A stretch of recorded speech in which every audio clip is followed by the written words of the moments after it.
Mid-size SUVs like the 2017 Nissan Pathfinder bridge the gap between 4x4 and minivan. And while the Pathfinder isn't as rugged as it's been in the past, it can do everything that's asked of a family hauler.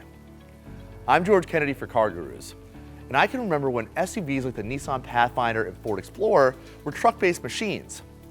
Even though these vehicles have moved to car-based platforms, that's not necessarily a bad thing.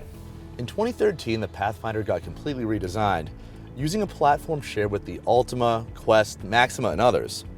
It allowed Nissan to maximize the space provided by the platform, making for tons of cargo and passenger room. For 2017, Nissan updated the Pathfinder again. The new version tightens up the headlight design, adds a more aggressive grille, and adds a new taillight design. Inside, things look largely the same.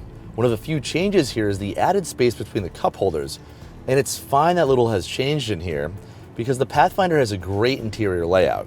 Nissan doesn't try to push any styling boundaries on the Pathfinder's controls.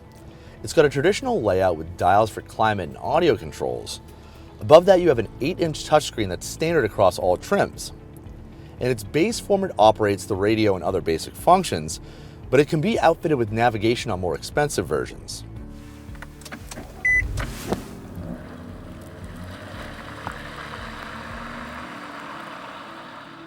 Trims for the Pathfinder are S, SV, SL, and Platinum. The base S features the touchscreen, a reversing camera, and 3-zone automatic climate control.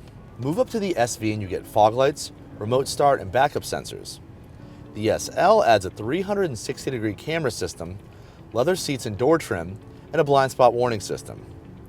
The SL also gets a motion-activated liftgate that lets you just kick your foot under the rear bumper to open the power hatch.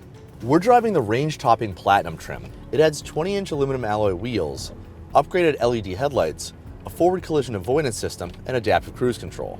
No matter which trim you choose, you get 7-passenger seating with a middle bench and 50-50 split fold third row. Drop all 3 rows and you get nearly 80 cubic feet of cargo space. That's less than the Toyota Highlander and Honda Pilot, but only slightly. If you like the Pathfinder, that marginal drop in cargo space won't be a deal breaker. The same cannot be said of all 3 rows of seating. Access to the third row is easy enough, though as third rows go, it's middle of the pack. The Highlander has a more cramped third row, and the Honda Pilot is one of the few vehicles in this class with a third row that adults can fit in. But if you're mainly hauling kids around, that shouldn't be a huge deal either. The Pathfinder also gets an updated V6 engine for 2017. Some SUVs in this class, like the Toyota Highlander, offer an inline-4 as the base engine. And unless we're talking about turbocharged inline-4s, like the one in the Mazda CX-9, a 4-cylinder is going to be underwhelming for a vehicle this size. You almost need a V6. The updated engine makes 284 horsepower, up from 260. That's a noticeable bump in power, and not just on paper. Step on the gas and the V6 goes. That increase in power also means a bigger 6,000-pound towing capacity. That's not quite the 7,400-pound capacity of a V8 Durango, but it's 1,000 pounds more than the Pilot and the Highlander can manage. Power is sent through a continuously variable transmission to the front wheels or available all-wheel drive, which our test model has. Nissan calls it 4x4i, and it's not the transfer case low-range setup you might find on a pickup truck.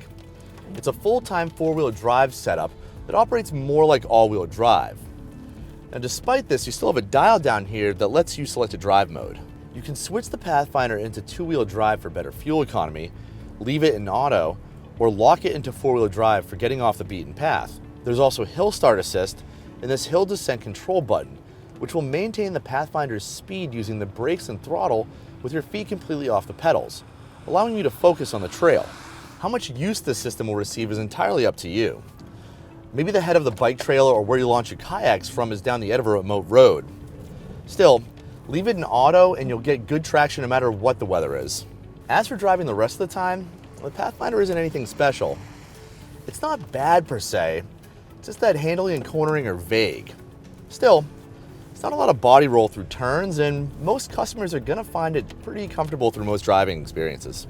A crossover like this often has to carry kids in their gear, and the Pathfinder delivers peace of mind via its strong safety scores. It earns 5 stars in National Highway Traffic Safety Administration, or NHTSA, crash testing, and it's a top safety pick from the Insurance Institute for Highway Safety, or IIHS. Optional safety tech like the forward collision warning, blind spot warning, and rear cross traffic alert are also considered superior by the IIHS. Base MSRP for the 2017 Nissan Pathfinder is $30,290 for the S trim.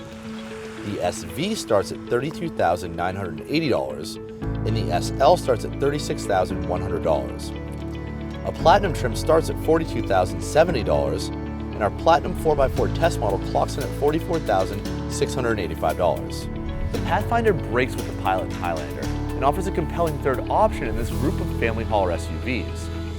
It doesn't excel at any one thing, but instead is a very well-rounded vehicle. I have no problem calling the Pathfinder a smart choice as an all-around family-friendly SUV. Thanks for watching. Subscribe to see more videos, like our reviews on the Pilot and Highlander. And if you have a thought on how those vehicles stack up against the Pathfinder, let us know in the comments. And to read my full review on the 2017 Nissan Pathfinder, go to CarGurus.com.